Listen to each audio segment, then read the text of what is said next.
The dog. Once upon a time, a dog was walking with a nice, juicy bone in his mouth.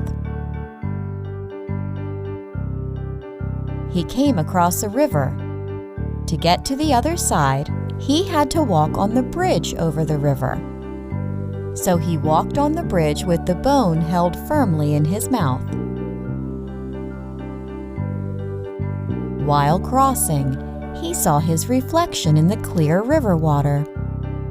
He thought it was another dog with a bigger and juicier bone in his mouth.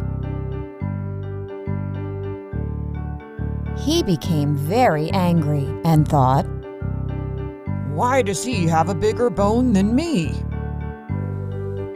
He wanted the other dog's bone as well. So he barked at his reflection, and the bone fell from his mouth into the river. He got upset and realized his mistake. He lost what he had due to his greediness.